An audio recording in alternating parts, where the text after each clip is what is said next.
हाय viewers, उम्मीद करता हूँ कि आप लोग सब ठीक होंगे। आज की वीडियो में मैं आपको जो टॉपिक है कि RX 100 सवेरे के वक्त जल्दी स्टार्ट क्यों नहीं होती, और इसके अलावा कुछ लंबे टाइम से यदि ये खड़ी हुई है तो आपको स्टार्ट करने में क्या दिक्कत आती है, और बहुत लंबे टाइम से यदि ये बाइक खड़ी है तो उसके लिए मैंने एक पीछे वीडियो अपलोड कर रखी है। आप चाहे तो उसको देख सकते हैं। वो लगभग मैंने 6 महीने बाद गाड़ी को स्टार्ट करके दिखाया है और उसको काफ़ी लोगों ने देखा भी है। और ज़्यादातर लोगों ने मेरे से पहले भी ये क्वेश्चन किए हैं कि उनको मॉर्निंग के टाइम, जनरली मॉर्निंग के टाइम में बताया उन्होंने कि मैंने अच्छी खासी बाइक ला के शाम को खड़ी की है और एक किक में स्टार्ट हो रही थी, लेकिन जब मॉर्निंग में मैं स्टार्ट करता हूँ तो वो 2-3 किक्के लगाता हूँ तब स्टार्ट होती हैं, या फिर उसको थोड़ा सा मेरे को हीटअप करना पड़ता है तब वो गाड़ी अच्छे से चलती है। और क्या ये यूजुअली इसमें होता है ऐसा, ये वो पूछना चाह रहे हैं। और इसके साथ 2-3 ने भी मिलता जुलता ऐसे क्वेश्चन, इस तरह के क्वेश्चन को किया हुआ है। तो आज की वीडियो में मैं आपको इसके बारे में थोड़ा सा क्लियर कर दूंगा कि क्यों ऐसा होता है, और इसके अंदर मैं 2 बातें बताऊंगा। एक तो इसमें बेसिक होता है ये क्यों है ऐसे, और इसके मैं सॉल्यूशन भी बता दूंगा कि यदि आप वो चीज़ें चेक कर लें जो हो सकता है वो फॉल्ट भी हो आपकी बाइक में, तो उसको आप सॉल्यूशन के रूप में कर सकते हैं। दूसरा, मैं इस वीडियो में कुछ अपने सब्सक्राइबर्स के रिप्लाई भी दूंगा, और यहाँ मैं आपको ये भी बतला दूं कि रिप्लाई हर एक के लिए सुनना भी ज़रूरी है, स्पेशली उस पर्टिकुलर व्यक्ति को नहीं सुनना, क्योंकि यदि वो क्वेश्चन ऐसा करता है जिसको मुझे वीडियो में एक्सप्रेस करना पड़ता है तो उससे फ़ायदा ये होगा आप लोगों को कि आपको उस टॉपिक पे किसी लंबी वीडियो को ना देख करके एक शॉर्ट टेक आंसर में आपको समझ आ जाएगी सारी बात। और इसके अलावा जो तीसरे नंबर पे मैंने बात ली है वो मेरे YouTube की कुछ अपडेट्स हैं चैनल की, जो कि मैं आप लोगों के साथ शेयर करना चाहता हूँ। लोगों के लिए बहुत प्रसन्नता का विषय होता है, बहुत उछलते हैं, खुशी होती है उनको, लेकिन मेरे को वो सब चीज़ें बहुत पहले से मिली हुई थी, मैंने अभी तक उसका यूज़ नहीं किया, और मैं उसके लिए एक वोटिंग पोल कराऊंगा और उसमें आपका रोल भी देखूंगा कि आप क्या चाहते हैं। यदि आप लोग इंटरेस्टेड होंगे तो मैं उनको खोल दूंगा। तो चलिए, वीडियो स्टार्ट करने से पहले मैं 1 बाय 1 आपको क्लियर करता जाऊं। सबसे पहले तो आपको मैं YouTube की अपने अपडेट्स के बारे में बता दूं। आप लोगों हो सकते हैं कि कई लोग यूट्यूबर भी हैं, जिसे क्रिएटर कहा जाता है, और हो सकता है आप में से नहीं भी बनाते हो लेकिन देखने में इंटरेस्ट ज़्यादा रखते हो दूसरों की वीडियो को। और चूँकि आप YouTube देखते हो और वो YouTube में वीडियो बनाता है तो दोनों को रूल्स के बारे में पता है, कैसे उसको हैंडल करते हैं, कैसे उसको कमेंट करते हैं, कैसे आप अप्रोच कर सकते हो यूट्यूबर को। तो ये सारी चीज़ें YouTube धीरे धीरे अपने प्रोसेस में लाता रहा है। अब मोनेटाइजेशन का जो कैटेगरी है, यदि आप अपने चैनल में उसको खोलते हैं तो उसमें ऐड के अलावा, जनरली लोग ऐड से कमाते हैं, ऐड के अलावा उसमें 3 ऑप्शन और दिए हुए हैं जो हर एक को नहीं मिलते। किसी को 2 मिले हैं, किसी को 1 मिला हुआ है, किसी को सब्सक्राइबर का क्राइटेरिया पूरा करने पर मिलता है, या वगैरह वगैरह। तो मुझे जो मिला हुआ मैं आपको बता देता हूँ। एक उसमें शॉपिंग का विषय है जिसमें मर्चेंडाइज है, और उसके अंदर क्या होता है कि यूट्यूब का किसी कंपनी से टाई अप है, और उसमें क्या है कि जो भी यूट्यूबर जिसका चैनल है, अगर वो उसको फंक्शन दिया हुआ है ऑपरेट करने के लिए, तो वो अपने लोगों को डिज़ाइन कर सकता है, मतलब मार्किंग कर सकता है उसको, लोगों को उसके प्रोडक्ट के लिए, और उस प्रोडक्ट पे वो लोगो लग के वो कंपनी ही उस बायर को पहुंचाएगी, सारा काम वही करेगी, सिर्फ वो आपके लिए काम कर रही है, क्रिएटर के लिए। और उसके सब्सक्राइबर को, यदि वो ज़रूरी नहीं है वो सब्सक्राइबर हो, कोई भी ले सकता है, वो टी शर्ट है, वही कोई मग है, या कुछ भी ऐसी चीज़ हो सकती है जिसके ऊपर वो लोगो हो। अब मान लीजिए आप RX 100 के फ़ैन हैं, तो आपको RX 100 की वही टी शर्ट चाहिए, और स्पेशली मेरी बाइक की यदि चाहिए, या मेरा लोगो अभी उसके अंदर अपडेट यदि कुछ और भी होता है उस टाइप का भी चाहिए, जिसमें बाइक को भी जो मैं हाईलाइट करूँगा, तो वो आप पहनना पसंद करें, या जैसे भी और भी कई चीज़ें हैं इसमें, वो फंक्शन जो है मुझे मिला हुआ है। आप जाके उसको देख सकते हैं यूट्यूब में डिटेल में। तो ये फंक्शन भी मैं खोल सकता हूँ।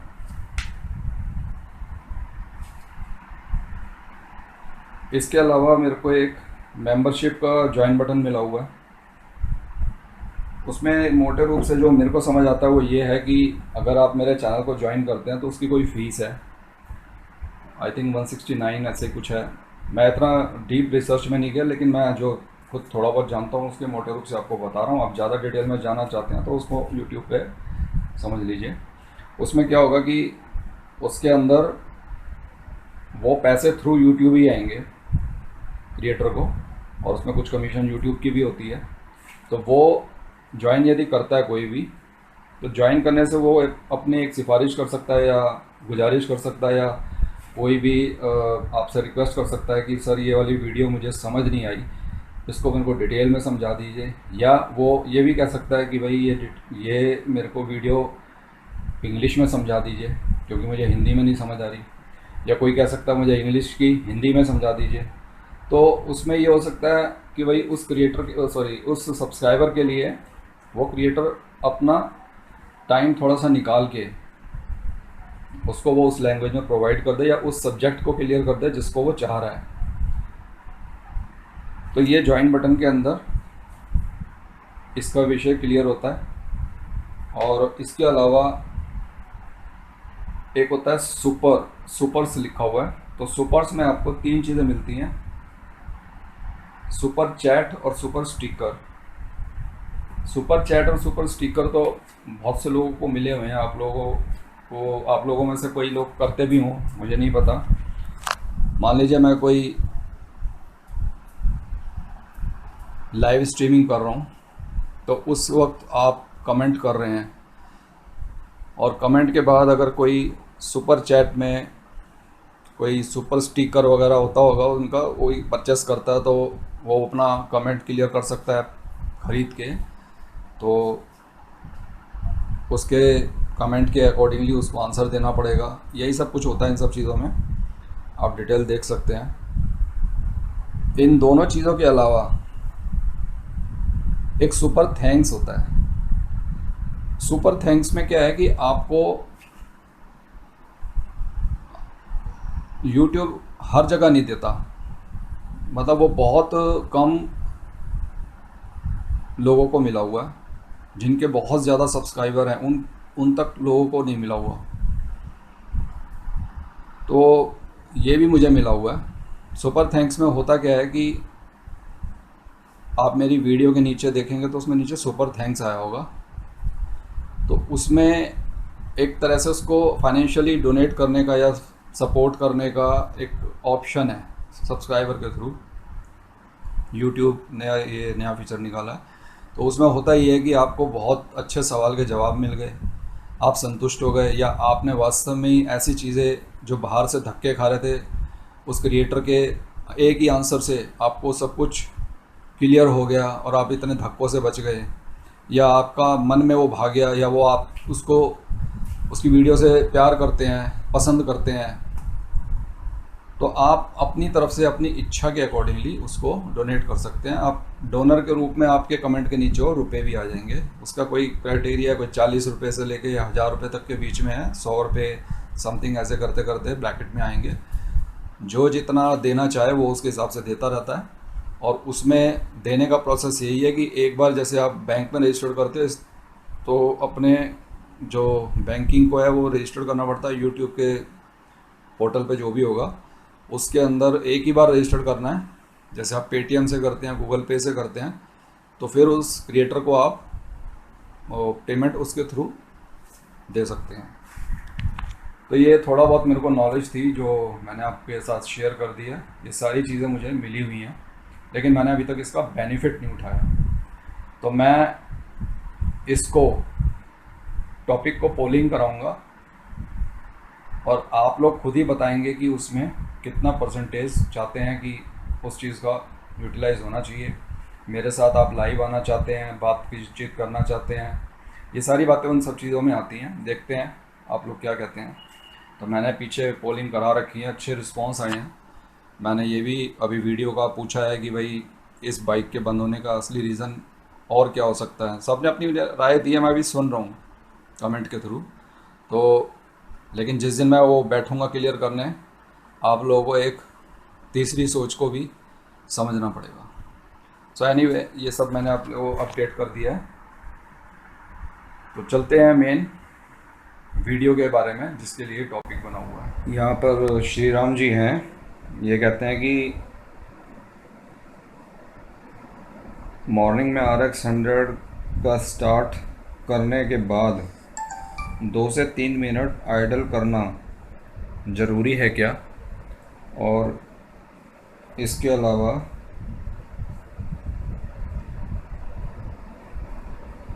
आशीष जी कहते हैं कि ये सुबह मॉर्निंग में स्टार्ट प्रॉब्लम क्यों होती है, और जबकि पूरे दिन ये गाड़ी जो है एक किक में स्टार्ट हो जाती है।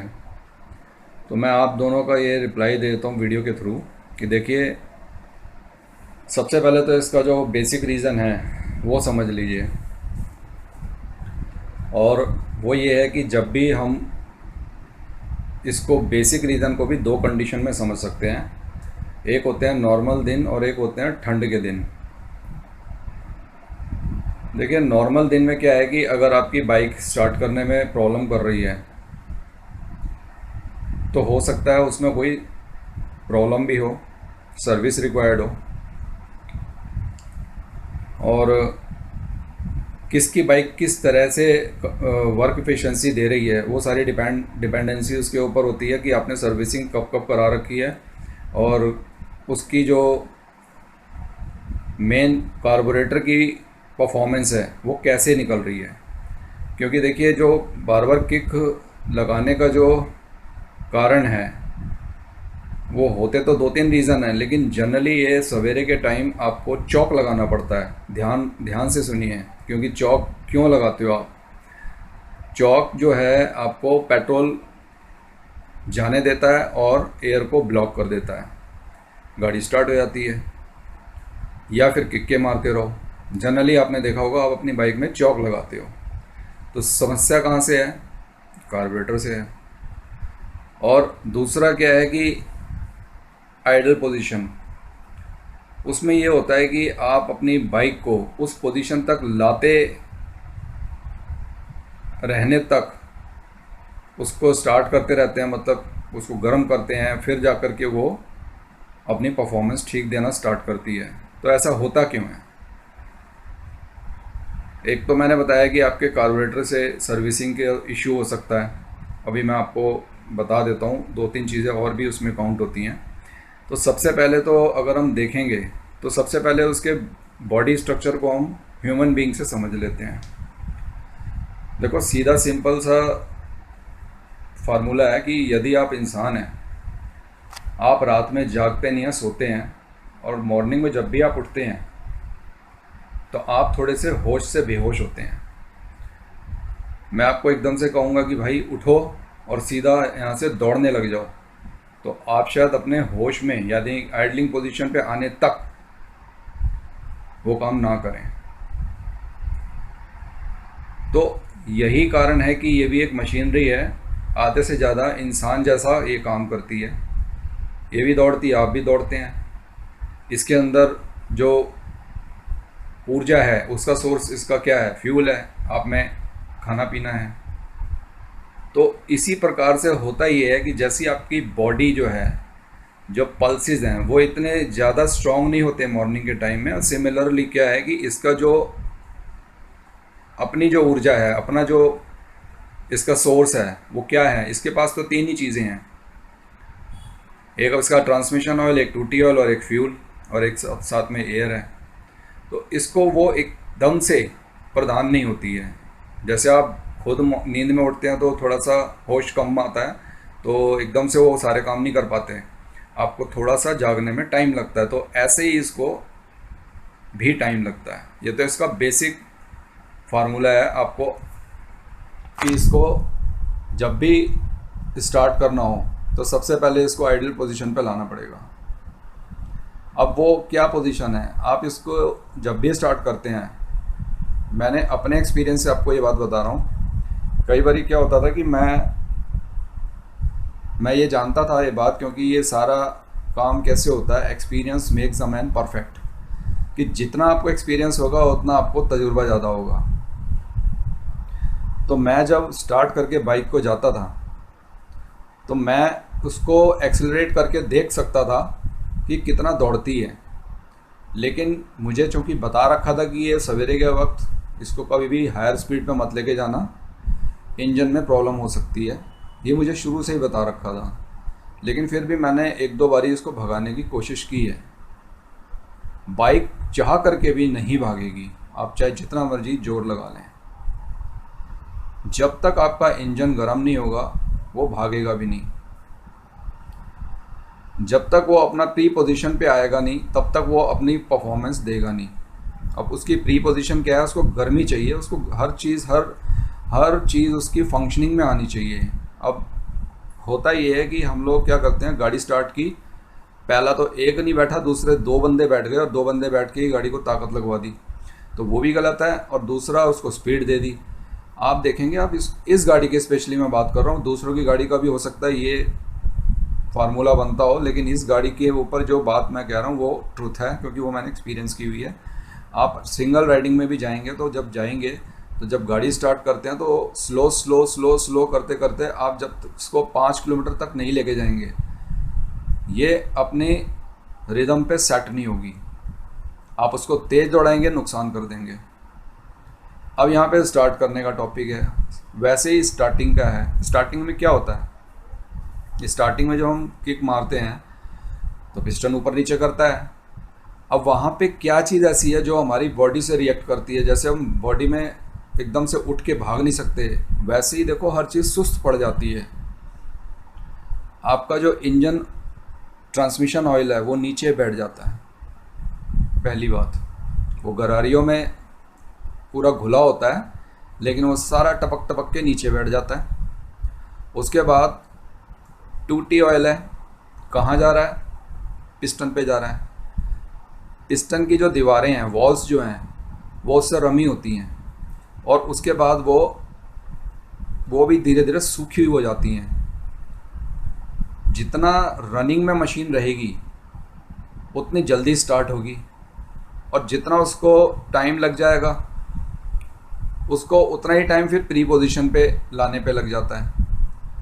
और वैसे ही जो है, आप एयर फ्यूल मिक्सचर को ले लीजिए। जब पेट्रोल है, कोई चीज़ जगह ठंडी पड़ी है, जब हमारा ब्लास्ट होता है वहाँ पे कंबस्टन चैम्बर में, तो उसको स्पीड भी उसके अकॉर्डिंगली फिर मिलती है गर्मी से। हर चीज़ को उसकी ताकत उसकी गर्मी से मिल जाती है। अब बॉडी को भी गर्म करके देख लें, सर्दी में आप ठुठुरे रहते हैं, लेकिन जैसे ही बॉडी आपकी गर्म हो जाती है आप दौड़ भी लेंगे। वरना ठंड लगती रहेगी। तो ये सारी चीज़ें कुछ मिलती जुलती हैं बाइक से। तो आप इस चीज़ का हमेशा ध्यान रखें, इसको मशीन ना समझें, इसको एक पालतू घोड़ा समझें जिसमें एक लाइफ है। उसको आप ये सोचें कि ये मशीन नहीं है और उसको उस हिसाब से समझने की कोशिश कीजिए अपनी तरह।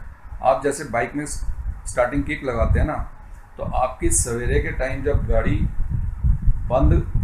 गाड़ी जो है स्टार्ट इतनी जल्दी इसीलिए नहीं होती क्योंकि सारे फंक्शनिंग उसके बिल्कुल सुस्त रहते हैं। मतलब कि ना तो इंजन के ऊपर ऑयल होता, वो सारा नीचे चला जाता, ना ट्रांसमिशन में होता, कोई भी फंक्शन इतने प्रॉपरली नहीं कर रहा होता। और जितनी देर से खड़ी है उतनी ये किक लगवा सकती है।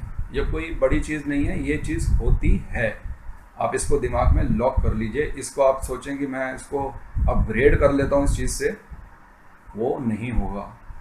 ये आपको मान के चलना है कि सवेरे एक दो किक इसको एक्स्ट्रा ही लगानी पड़ेगी। अगर एक किक में स्टार्ट हो जाती है तो उसके पीछे भी एक लॉजिक मैं बता देता हूँ।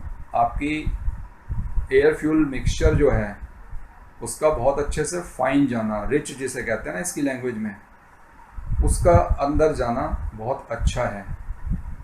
और ये चीज़ बार बार डाउन डाउन डाउन मतलब एक या दो किक में स्टार्ट हो जानी चाहिए। ये इसकी स्वास्थ्य की यानी कि हेल्दी बाइक की एक पहचान है।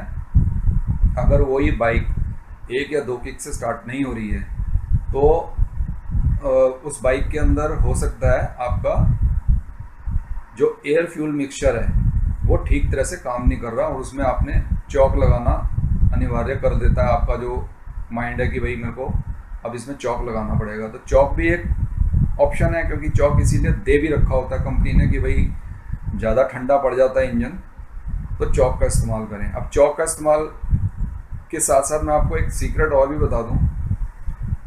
जो ठंडे प्रदेश होते हैं तो उनके लिए ना, जैसे टूटी ऑयल होता है, हर ऑयल की एक ग्रेडिंग होती है। आप कहीं पे भी साइट पे जाके पढ़ लेना, उनके अंदर उनकी थिकनेस वो काम करती है कि उसका पतला कितना होना, कितना मोटा होना है। वो डिज़ाइनिंग जो होती है वो कंट्री टू कंट्री वेरी करती है। कोई एक इंटरनेशनल ब्रांड होगा ना तो वो दूसरी कंट्री के लिए कुछ और निकालेगा ग्रेड, और कुछ और कंट्री के मौसम के हिसाब से निकालेगा। जहाँ बहुत ज़्यादा -70 डिग्री भी रशिया में जाता है, वहाँ गाड़ी कैसे स्टार्ट होगी? वहाँ की जो कॉन्फ़िगरेशन है ऑयल की वो अलग होगी। क्योंकि आप ध्यान से देखिए, जब मैं आप कहने जा रहा हूँ, अगर आप सरसों का तेल भी लेते हैं ना और उस बोतल को जब आप किसी गिलास के अंदर पलटने की कोशिश करेंगे, गर्मी में वो बहुत फास्ट लुढ़कती हुई आएगी, मतलब ऑयल जो है लुढ़कता हुआ आएगा। और वही चीज़ सर्दी में डाल के देखिए, वो सुस्ता के आएगा। यही फंक्शन है बाइक में कि जब सर्दी होती है तो वो ऐसे ही रिएक्ट करती है। और यही कारण है कि जहाँ पे सर्दियाँ ज़्यादा पड़ती हैं उसका ऑयल ग्रेड ज़्यादा अलग होता है, और जहाँ पे नॉर्मल रहता है तापमान और ज़्यादा मतलब घटता बढ़ता नहीं है, वहाँ का ग्रेड अलग रहता है। तो ये तो मैंने मेन बेसिक जो सीक्रेट लॉजिक है इसके पीछे वो बता दिया। लेकिन RX 100 इंडिया के हिसाब से जो बनी है वो सर्दी भी झेलती है, कोस्टल एरिया भी झेलती है और गर्मी भी झेलती है, तीनों सीज़न ये झेलती है। तो इसमें जो रीज़न है, मेन रीज़न, वो आप मेरी बात से ये समझ गए होंगे कि जो ऑयल है वो आपकी गाड़ी में ठीक तरह से रमा नहीं है स्टार्ट होने के लिए। और कार्बोरेटर की एयर फ्यूल मिक्सचर भी बहुत ज़्यादा वैरी करती है इस जगह पे। अगर वो सर्विस किया हुआ और सेट है तो वो 1 से 2 किक लेगा, ज़्यादा नहीं लेगा। अगर वो बहुत ज़्यादा किक लगाने में आपकी स्टार्ट होती है तो दिक्कत है। अब वो दिक्कत क्या है वो मैं अब बता रहा हूँ। मैंने स्टार्टिंग में बोला था ना 2, तो दूसरी प्रॉब्लम ये है कि अब आप करेंगे क्या। एक तो इसके कार्बोरेटर की आप सफाई कराएंगे, जो ऊपर से फिल्टर से होकर के आपका पेट्रोल आ रहा है, वो पेट्रोल आपका एयर फ्यूल के साथ मिक्स होके ठीक तरह से जा नहीं रहा, क्योंकि उसमें हो सकता है जो मेन जेट और पायलट जेट है वो अपनी सर्विस सही तरह से दे नहीं रहे। यही कारण है कि आपको बार बार चौक लगाना पड़ता है और ज़्यादा किक लगानी पड़ती है। मुश्किल से 2 से 3 किक में मेरे हिसाब से गाड़ी स्टार्ट हो जानी चाहिए। तो ये 3 चीज़ें ही इसमें फॉल्टी पाई जाती हैं। और चौथा, अगर आपको ज़्यादा लगता है तो एक बार इसका स्पार्क प्लग को चेक करवा लें, वो कार्बनिक ना हो। इसके अलावा कोई इसमें ऐसी प्रॉब्लम नहीं होती, सिर्फ यही एक जनरल प्रॉब्लम है। और चौक लगाना स्वाभाविक है क्योंकि ज़्यादा ठंड में चौक यूज़ होता है। और वैसे जनरल वे में अगर आप चौक लगा रहे हैं तो आप अपने कार्बोरेटर की सर्विसिंग कराएं। तो उम्मीद करता हूँ आपको ये प्रॉब्लम समझ आ गई होगी। अगर फिर भी कोई चीज़ ना समझ आए तो मुझे कमेंट करके पूछ सकते हैं। और अब चलिए मैं शॉर्टली 1-2 अपने सब्सक्राइबर के क्वेश्चंस का आंसर दे देता हूँ। देखिए, कोई हमारे सब्सक्राइबर RX मोटो के नाम से कोई चैनल होगा इनका, तो ये पूछते हैं कि अगर बाइक में लॉन्ग बैक शॉक एब्जॉर्बर को हम इंस्टॉल कर दें तो एक तो ये बताएं कि इसके ऊपर क्या चेसिस के ऊपर इफ़ेक्ट पड़ेगा, और ये क्या चेसिस जो है मुड़ भी सकती है। अब ये सब के लिए मतलब ये आंसर भी है। देखो, एक आदमी पूछ रहा है तो सबको आंसर ठीक मिलेगा। और इसके पीछे क्या है कि हर पीछे बात के एक साइंस होती है। जब ये चीज़ें डिज़ाइन होती हैं तो हर चीज़ की साइंस है।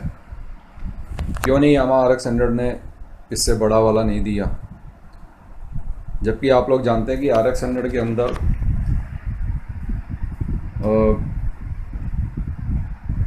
कई लोग बहुत लंबे, यानी कि इससे लंबे जो है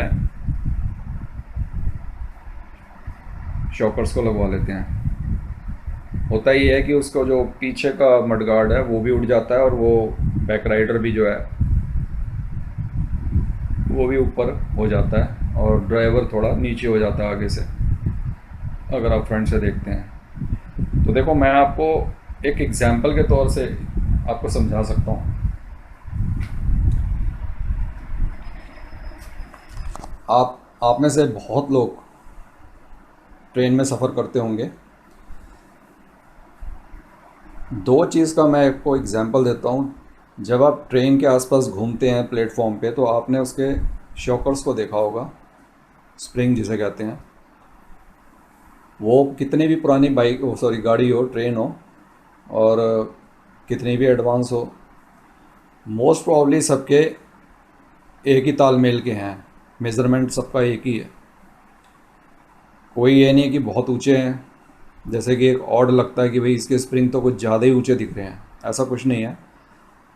सारी इंजीनियर की जो सेटिंग्स होती हैं वो सारा वेट के हिसाब से मेज़रमेंट की जाती है। और ट्रेन को पटरी के ऊपर चलाना भी है, इसलिए उसको एक बैलेंस, संतुलन भी देना है। तो आप लोग जब उसमें सफ़र करते हैं रात का, तो बड़े मज़े से सो जाते हैं, और सारे ही लोग सोते हैं।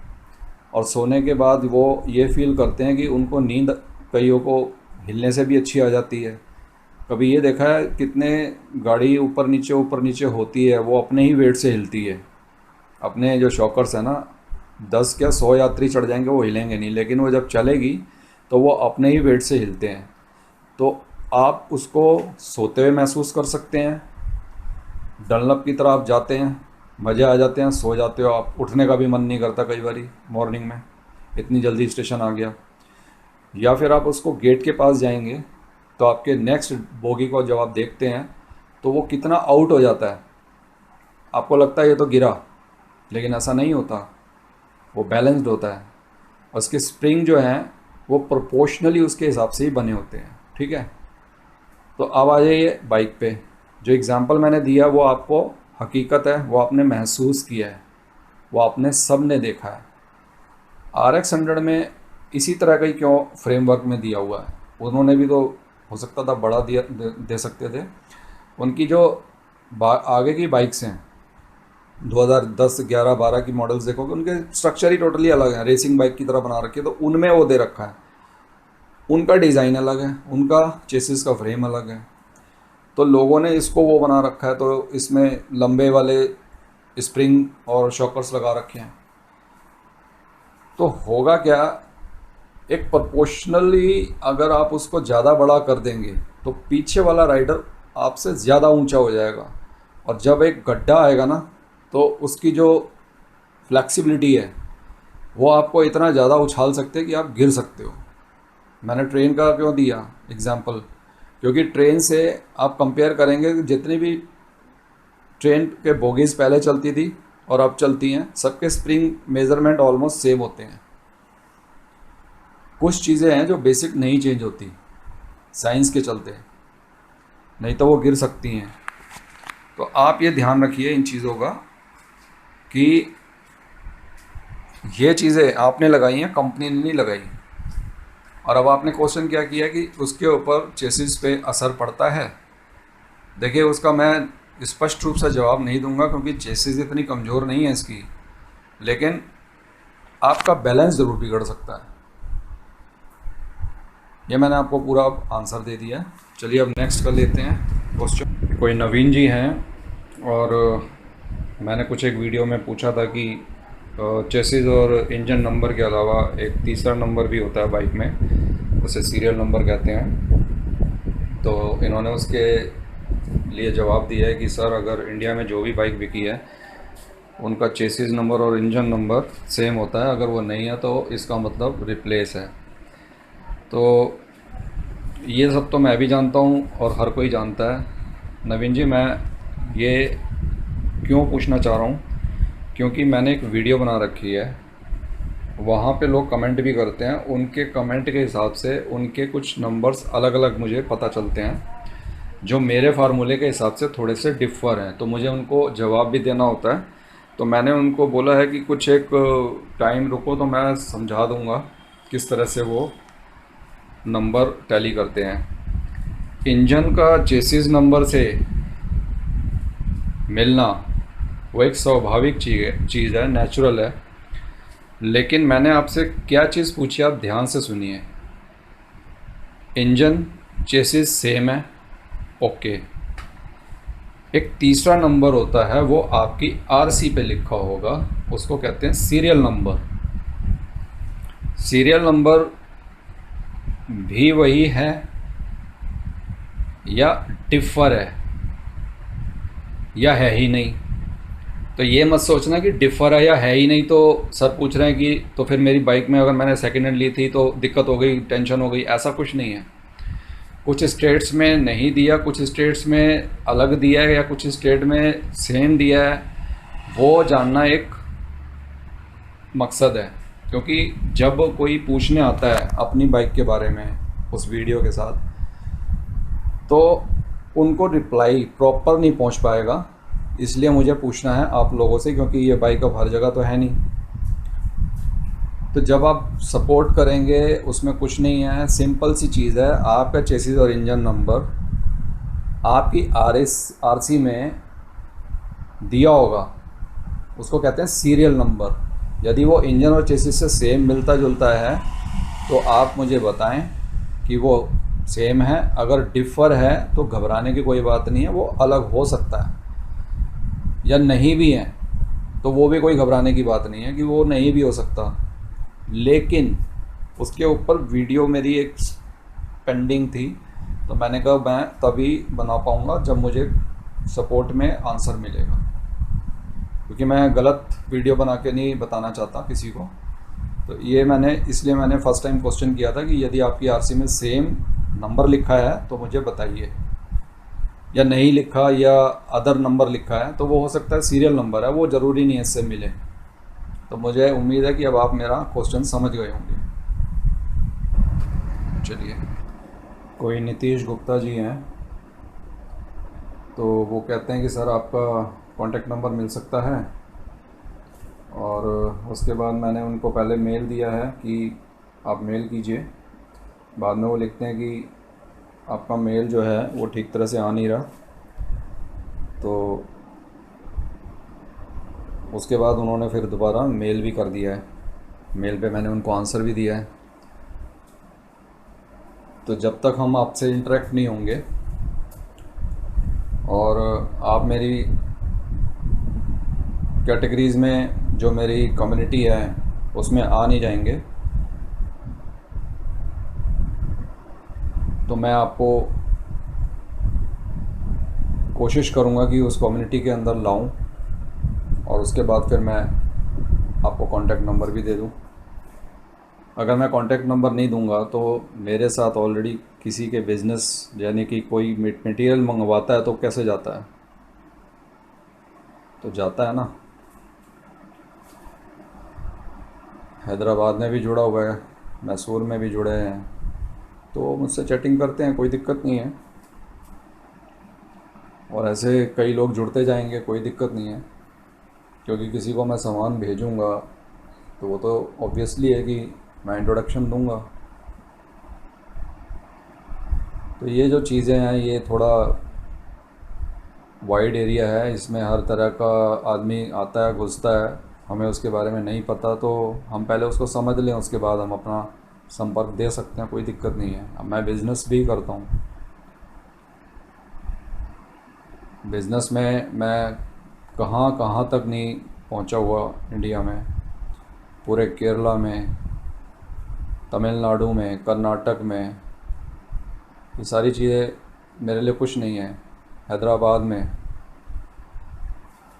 ये जो फ्लिपकार्ट और ये अमेज़ॉन वगैरह ये सब तो बाद में आए हैं। मैं इस चैनल के पॉइंट ऑफ व्यू से नहीं जाना चाहता आपसे, लेकिन मेरे जो बहुत से क्लाइंट्स हैं वो मेरे को जानते हैं, आप ही के कोच्चि में जानते हैं, अलापुड़ा में जानते हैं, जिसको आप अलापूज़ा कहते हैं, अपनी लैंग्वेज में कहते हैं अलापुड़ा, और कन्नौर में, त्रिशूर में, त्रिवेंद्रम में, ईरोड में, तमिलनाडु में, और सैलम में, बेंगलोर के अंदर स्पेशली मैं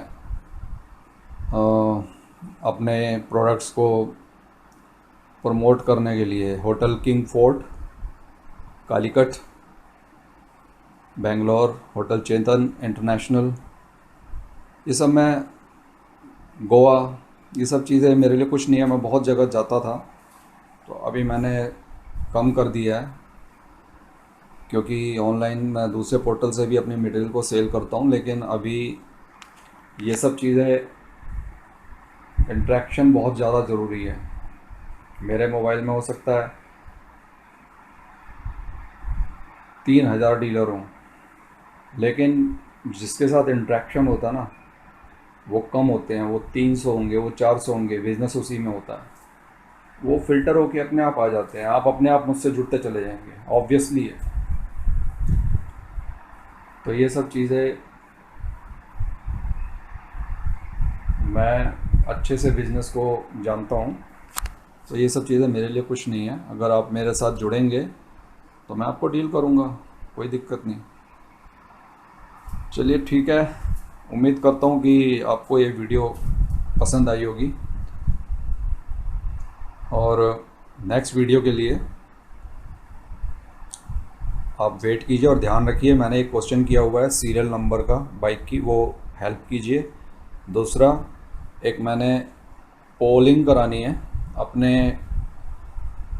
यूट्यूब के अंदर, जो भी मेरे को बेनिफिट्स मिले हैं उसके ऊपर अपने विचार व्यक्त कीजिए, यानी कि अपने कमेंट्स दीजिए कि भाई वो ओपन होके आप मेरे साथ ज़्यादा जुड़ें, इंटरेक्ट करें मेरे साथ, मेरे बारे में भी आप ज़्यादा अच्छे से जान सकोगे। तो उसके लिए सारे एफ़र्ट्स चाहिए होते हैं, ठीक है ना। तो उम्मीद करता हूँ आपको वीडियो पसंद आई होगी, और नेक्स्ट वीडियो के लिए आगे दीजिए कोई नए टॉपिक के साथ। Thank you for watching this video.